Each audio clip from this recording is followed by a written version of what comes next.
Thank you all for joining again. I know it's a little unusual time for our webinars. We have been holding the webinars in the evenings in India time, but again, as you might have heard me speaking to Edward earlier, uh, all our lives, including I'm sure yours, are now completely stochastic, right? I mean, it's driven by things that we don't control.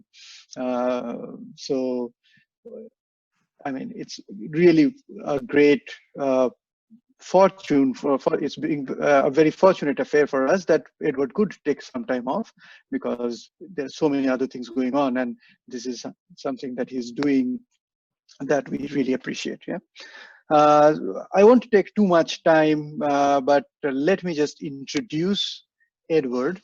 Uh, so Edward Simpson is the director of the SOAS South Asia Institute. He's a professor of social anthropology and head of the Department of Anthropology and Sociology. He is a veteran in India. He conducts research in the states of Madhya Pradesh and Gujarat in Western India. He has written about the Indian Ocean, the earthquake in Gujarat, village studies, and infrastructure. In fact, he was here right after the Gujarat earthquake, looking at how the society was, in some sense, treating that through opportunism and through a lens that he would basically use again today. He is the author of the political biography of an earthquake. He's the author of the book. It's called The Political Biography of an Earthquake and Aftermath, Math and Amnesia in Gujarat, India. And he's working on a book, Highways to the End of the World, Roads, Roadmen, and Power in South Asia. So while he is, so experienced with India, but today I think he will turn his focus into north of England. And it'll be very interesting for us to look at how these two very geographies are dealing with a very common threat, enemy, whatever you want to call it, the pandemic that sweeps through the globe today. All right. So with that, I'll let Edward go ahead and start talking, and then after his talk is done, we will take some questions and discuss this. Yeah? Okay, Partha, thank you very much for that generous introduction and for organizing this and for SNU to be hosting it. I have visited SNU a couple of times, and I hope to do so again in the future when that's possible. Yes. So I'm head of, amongst other things, I'm head of what we call the Department of Anthropology and Sociology at SOAS in the University of London. And we have that name not because we teach sociology, but because we have a long history of relationships with India. And in order for what we do to be recognized, in India, we call ourselves anthropology and sociology because what we think of as anthropology is sociology in India. And I mention that just really because some of the things I'm going to say today have been influenced by the changing character of my own department and the changing nature of knowledge and the changing kinds of things it's legitimate for anthropologists and sociologists to study. I think over the course of my career, there have been some shifts in what is a legitimate focus and certainly some shifts in the language that you can use to write about other people. So over the last few years, we've had ideas of globalization. I can remember when that was a new idea, however strange that might seem. And as we were beginning to think about that, other ideas in sociology and anthropology emerged where scholars began to deconstruct regional traditions of writing. So what was exceptional about South Asian anthropology or Latin American ethnography? And scholars began to reflect on whether regional traditions had emerged that actually reified life in those particular regions, and whether it was the scholarship itself that was creating and perpetuating the categories of analysis. So, for example, in South Asia, caste became synonymous with sociology and anthropology. and other terms like lineage became common in writing on the Middle East. But since that time at my university and many others, we've had strong, what we've called decolonization movements. And some of those have been thinking in very straightforward ways about what it is that we teach, who is on our reading list, and the politics of knowledge in how we put our reading lists together. And in some ways, this is about removing old, dead, white European men from our reading lists and peppering it with other things. But there's been much more to that movement in my university anyway. It's been about pedagogy, and it's been about the ways in which research is undertaken. Do you research others, or do you research with others? Do you collaborate with others? How do you generate collaborative research projects? How do you think about questions together? So instead, as perhaps I felt more comfortable with 25 years ago, going to India with questions of my own and studying those questions in India to come back to a metropolitan university in London, I no longer feel comfortable doing that. I much prefer to work in partnership and in collaboration with colleagues. That, I think, is quite a new way of thinking about doing research, at least for us. And my department and other departments I'm familiar with have struggled a little bit to come to terms with that agenda, because it really means rethinking the fundamentals of what it is that we do. We teach our students, we taught our students that anthropological research was typically a lone endeavor, often conducted somewhere that was a little bit uncomfortable, that maybe involved a little bit of suffering, and perhaps living with people who were quite different to the anthropologists themselves. And that model too has changed. I think also we have a different kind of pressure, perhaps highlighted by COVID-19, where anthropology is essentially an environmentally damaging discipline, in that it usually involves international air travel. And whether that is a sustainable research form of methodology, I personally have some doubt. COVID-19 has emptied the skies of aeroplanes, and one can't help wonder whether they will ever fill up again in exactly the same way that we had before. So I will get to the north of England in this talk, but I'll get there at the end, so to speak. I want to take you through a little bit of what I've done in the past in India, the kind of work I've conducted, to let you see how I've arrived at the point that I have. As I was thinking about what I was going to say today, not having done any research on COVID-19 because I've been at home, other than read newspapers and talk to people, which I suppose is a form of research, I was thinking, I felt uncertain about the premises of sociological knowledge. The certainties that maybe informed some of my earlier work seem to gradually have disappeared. I've wondered whether social science research it's never empirical, it's qualitative, it's exploratory, it raises questions. But I also begin to wonder how much age plays into how and what you can think and understand about other people. So I started conducting research in Gujarat in the 1990s and wrote a book about people who sailed around the Indian Ocean on dhow boats, trading and generally having a good time. And then the earthquake hit the region in 2001, and at first I was interested in what was happening to see what had happened to my friends, frankly.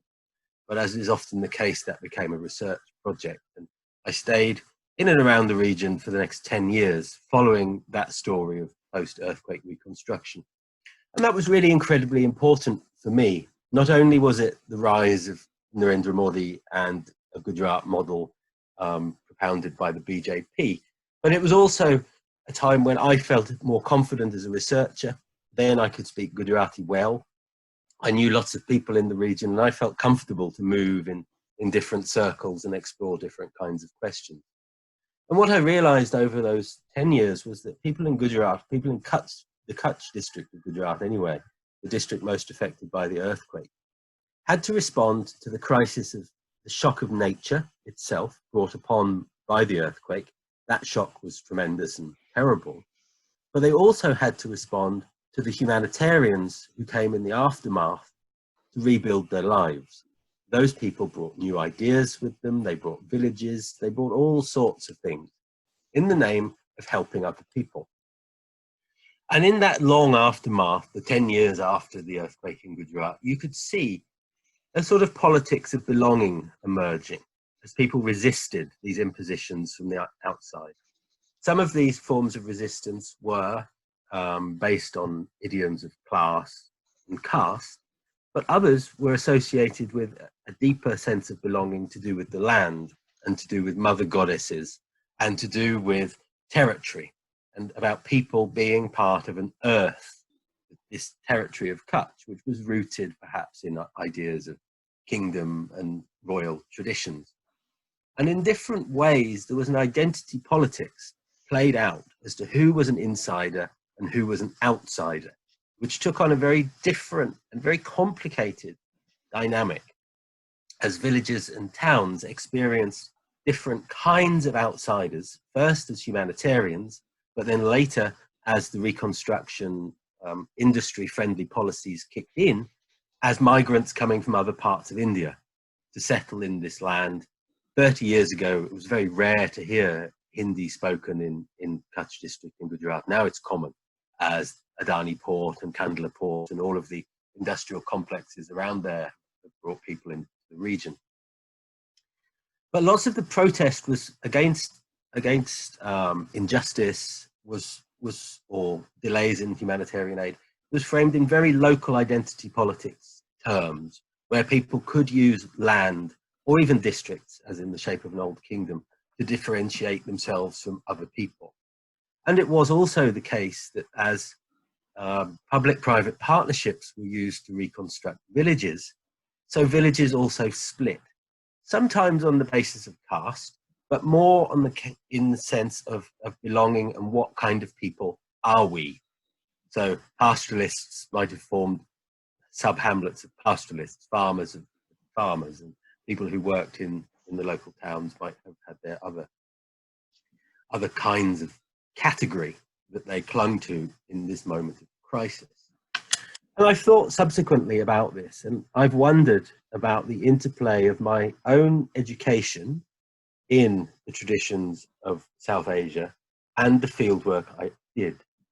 In my education, we were taught that many of the categories that are used commonly in South Asia have some colonial history, perhaps were imposed by colonial government through practices of statecraft or through census.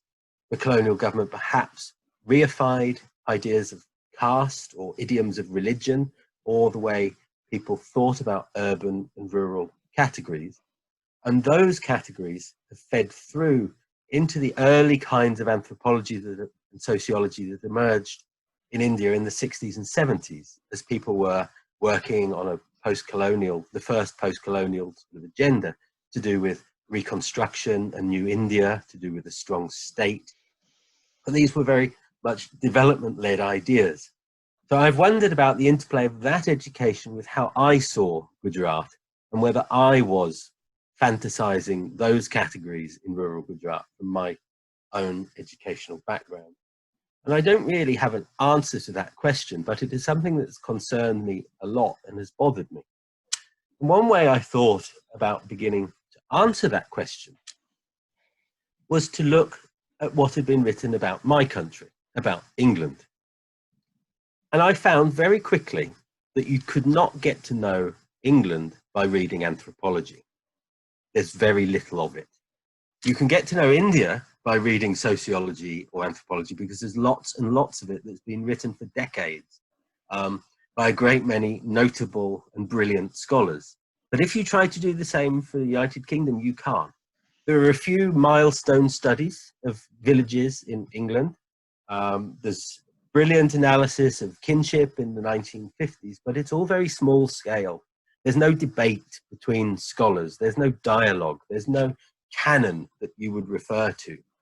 And there are no themes. So if you were, well, there are some, I'll come to those in a minute. But if you were to teach something like Introduction to the Anthropology of England, you would struggle to find a reading list. You would struggle to find enough material to do that. And I found that absolutely extraordinary in some ways. And I wondered why people from other countries hadn't come to study England. I mean, the reasons for that are many, and some are quite obvious, but to put it in rather naive terms, that was my starting point.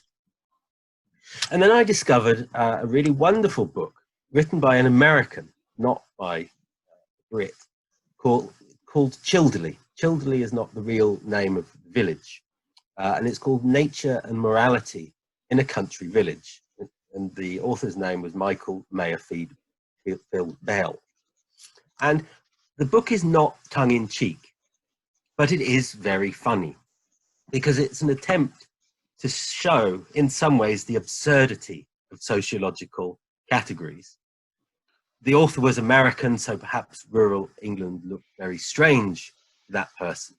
But he writes about English people in the same ways that anthropologists in previous decades have written about South Asia, the traditions of the house, the village rituals, politics in the village. And he divides this village up in really quite beautiful and very well observed ways. But to anyone who lives in this village, it actually sounds absurd. And I think that's probably what most anthropology sounds like to people who live in Indian villages, having done the mirror trick. But in it, there are lots of really interesting insights about the way social class works and about how people relate to the land very differently, about how people of different classes have different conceptions of the past and different aspirations and connections to nature. Some of those began to echo for me in what I'd seen in Gujarat. There's a lot of intellectual work to be done to translate the research I had done into an American sociological language, but there were certainly echoes there.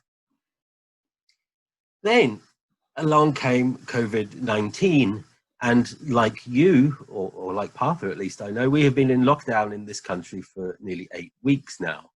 Our lockdown has maybe not been as strict as in India, but it's certainly, our university is closed, we cannot meet, offices are closed. People are working, but mostly on Zoom, as I'm sure you are, or some other medium, which makes conversation and meetings very difficult, because I've never yet seen anybody change their mind in a Zoom meeting, which it makes debate in the university very difficult.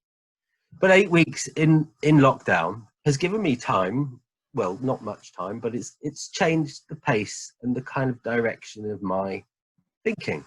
I've never had 8 weeks in one place in the way that I've had 8 weeks this time.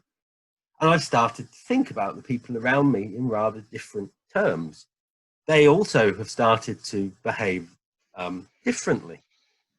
So in the UK as a whole, movement was stopped. Really, you can still move, but you have to have a good reason to do it. And in this country, it wasn't done through the police. It was done through an appeal to goodwill or civil society or something. It's a moral kind of imperative not to travel. And the first thing lots of people did in the UK was to think about going to their second homes, if they were lucky enough to have one in the countryside. You know, a bit like the Delhi farmhouse kind of thing. Lots of people, if they're rich enough, have second homes in more beautiful parts of the UK. But there was very quickly a backlash against that. Those people suddenly became foreigners. And we had there were national media stories that said, you should not travel to your second home.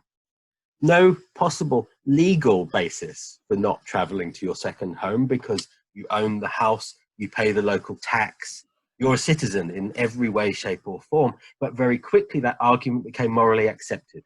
No one goes to their second home. You stay where you live, where you belong.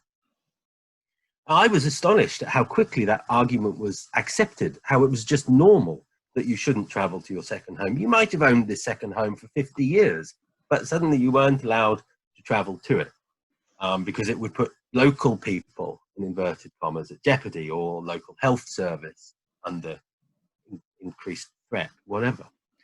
And in the north of England, where I live in an area called Cumbria, which is a beautiful part of the world, it's also one of the most sparsely populated parts of England. It has parts of it have a large tourist industry because it's where the Lake District is, not where I live. I live in another part of it. There, very quickly, signs began to appear on cars in villages. Go home. You are not welcome. Stay out of our village.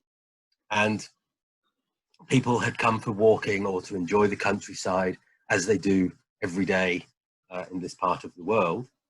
And in the villages, that created real problems because not everybody thought that should be the case. So other of my neighbours have been going around taking these signs off cars and throwing them on the floor, or throwing them outside of the house of the people who put them on the car.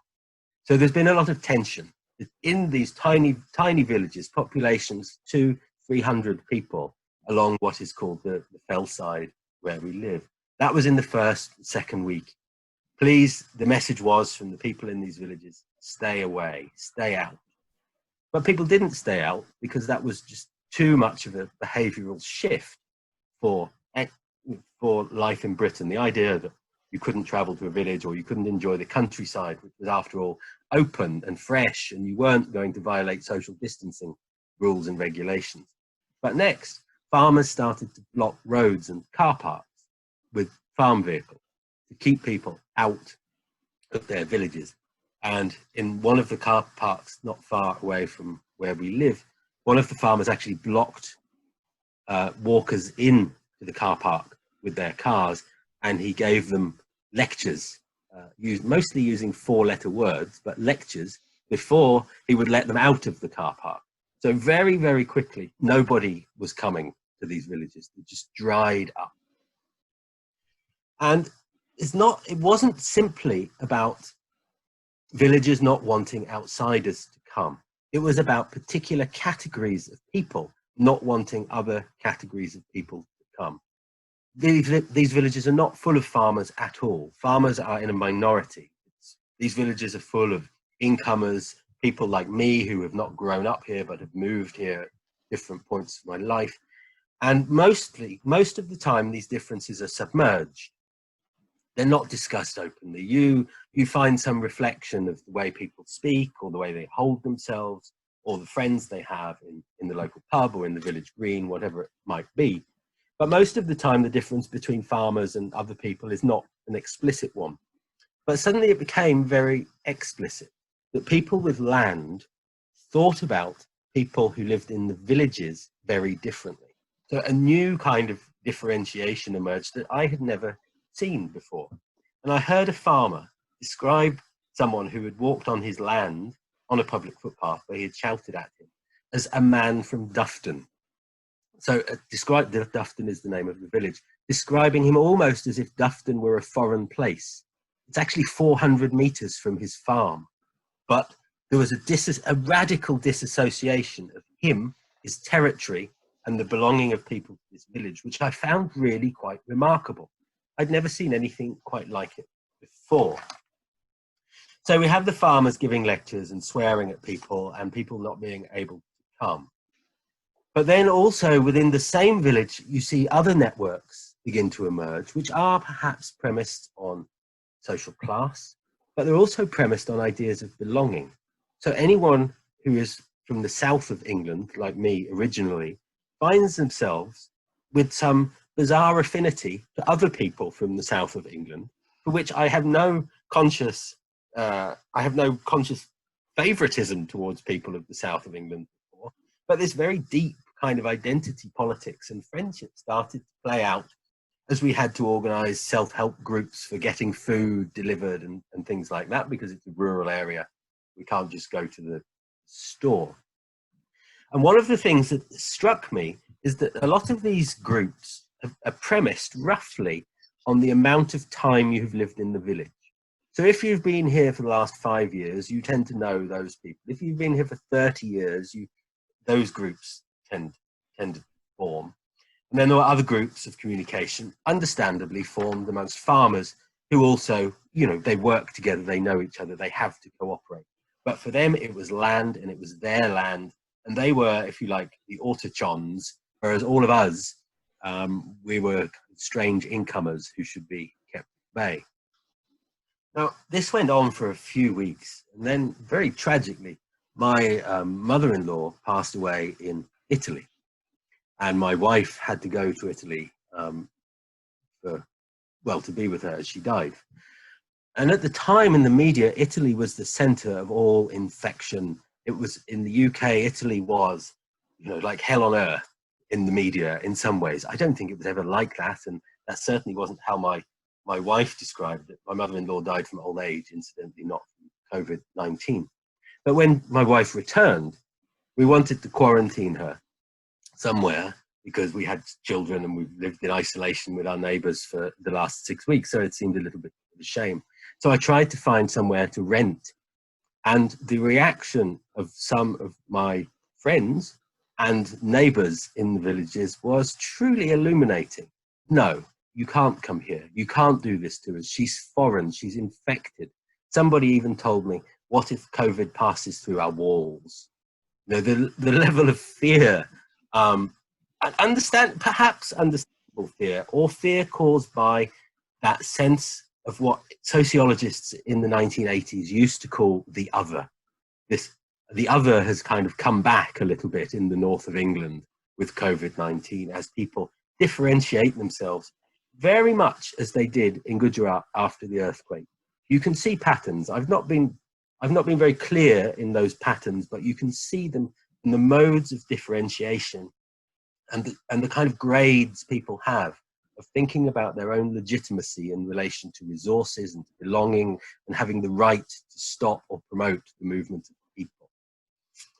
And like in many parts of India, we have a very active local newspaper that records these debates, and the columns are full of people writing letters about who should and who should not. But the debate was silenced brilliantly by someone from the local town who had been turned away from one of the car parks by a shouting farmer.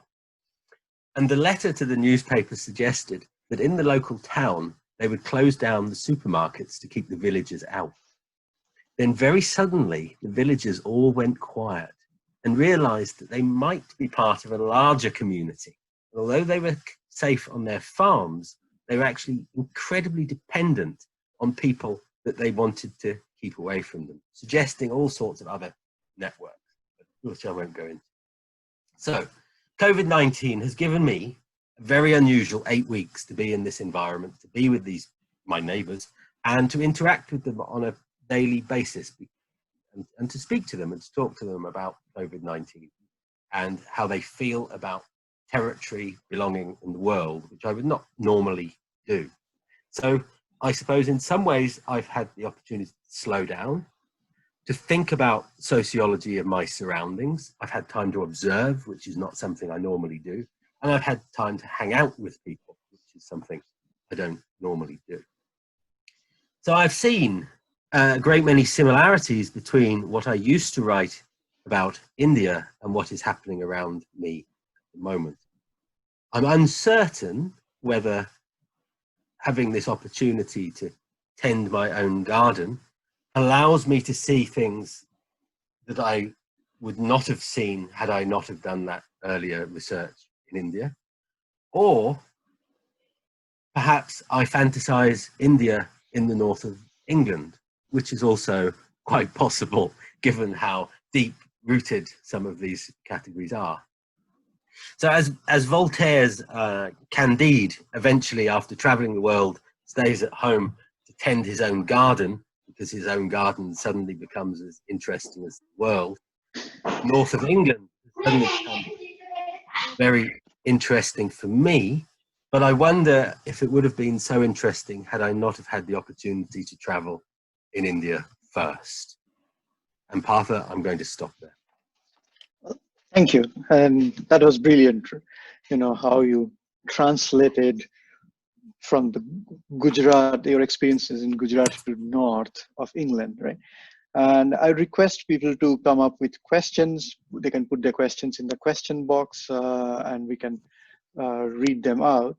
But as I was listening to you, and a couple of things crossed my mind, and one of the things is, and let me just speak out both of the things, and then maybe you can react to both, in the sense that the difference between, let's say, an earthquake or a tsunami, even, or right now in the eastern coast we are experiencing super cyclones. It's somewhat localized, and as you mentioned at the very beginning, then there are outsiders who would come with the pretext of maybe helping and reconstruction and things like that, right? And here suddenly the whole world is afflicted with the same thing, right? So there are no outsiders, so to speak. Everyone has experienced this, right? So does it make a difference? Does it in some ways bind us together, or as you kind of experience, the identities become stronger in some sense, and the tribalisms and the nationalisms and very parochial localisms, they kind of amplify. The second thing that I was thinking about is, just the opposite of what happens in some senses when outsiders are coming to places which has experienced crisis or tragedies or these kind of situations. Here in India, we suddenly see people who have been living in cities and contributing to the economy, and as you said, they have been citizens of those cities for a long period of time, probably, right? Suddenly they become the other, right? The migrants and suddenly they find themselves in a position where they are no longer wanted, they are no longer cared for, and suddenly they are the other in some sense, right? So do you think that it kind of mirrors that situation? How do you think about this? Yeah. Yes. Brilliant questions. If I could take the second one first. Sure. I did think about talking about the situation in India, but then I thought Yeah. you probably know the situation in India much better than I do, and hopefully somebody will raise these questions as the discussion unfolds, because I've seen those parallels and I thought about displacement and belonging and the ways in which people have been reattached to their states, trains taking people to Bihar or to Jharkhand or whatever it is. That sort of return home is, that's a return to the kind of identity politics or state politics, which I find very interesting and is sort of lurking between the lines of what I just said. Absolutely. That, yes, the idea of the return, the homegoing, the go back to where you belong remains so strong in India, but also, as I'm trying to say, that's not only in India, that's also played out in a different kind of language, perhaps, but in the UK as well. But our newspapers have not been full of the sort of horrified stories that the Indian press has. We just seem to think we just kind of frankly accepted it. Okay, so we have these ideas of home and belonging, and as a nation, we're just going to accept these things as unquestioned. Whereas I think in India, there is more critical debate around what is happening and the trains and that sort of thing.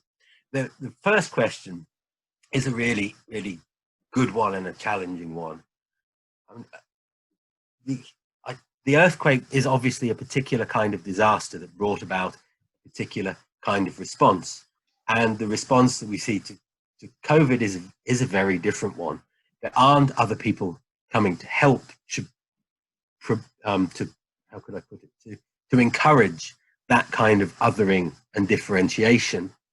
But in the case of COVID, when nobody comes to help, it's perhaps fear that comes to encourage that form of differentiation. That at least is what we have seen up here. Fear has been, and I think genuine fear. I don't think politically motivated.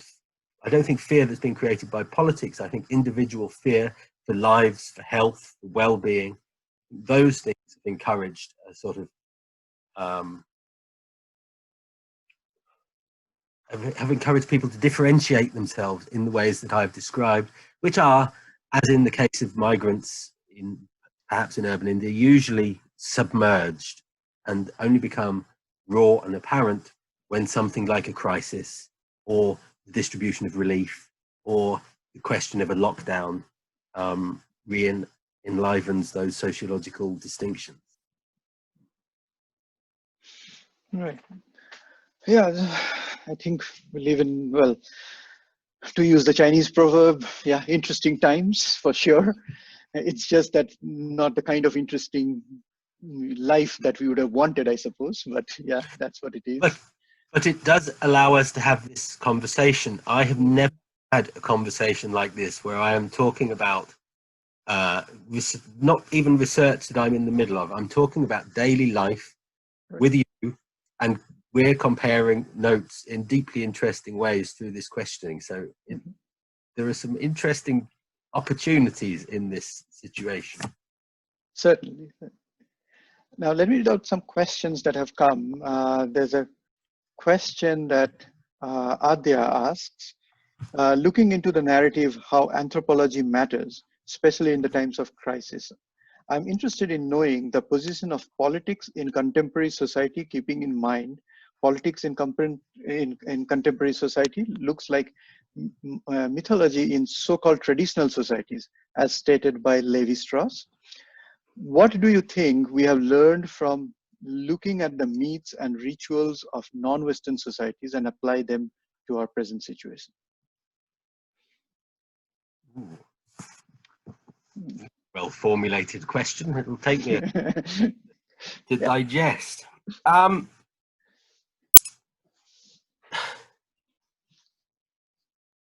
So when I became the director of the South Asia Institute, one of the things I wanted to do was to bring students from South Asia to do long-term fieldwork in the United Kingdom environment to turn that anthropological gaze onto us, as it were, because the idea of evolution of societies is one that I still find very painful, but still very prevalent.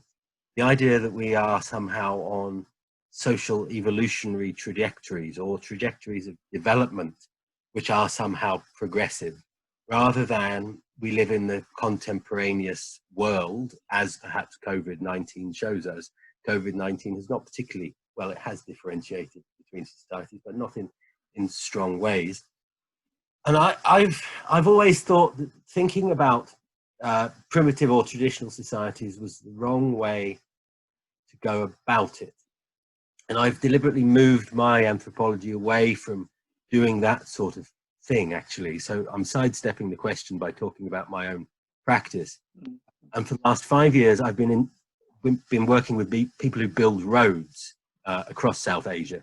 So people who work in the government of Delhi, people who work in Madhya Pradesh, very educated people. And I've learned a lot about them, their rituals, their fanciful beliefs about the world, their ideas of progress and the future. And I find them all to be equally as wonderful, and not, I can no longer differentiate those people as scientific, rational, or traditional and primitive. I find that increasingly hard as a distinction to uphold, as I suppose I find myself thinking more as maybe as a sort of pandemic citizen, a citizen of a world where we have common problems and interests, rather than primitive rituals. I could go on, but in the interest of time, I won't. Right. Thank you for the question. Okay. Yeah. Looks like we're getting questions in an alphabetical order. Well, I'm just joking here. That question was by Adya, who's our alumni, and this question is again by Adya, who's my colleague. She is a dancer, she's a performer, and also a scholar of pedagogy.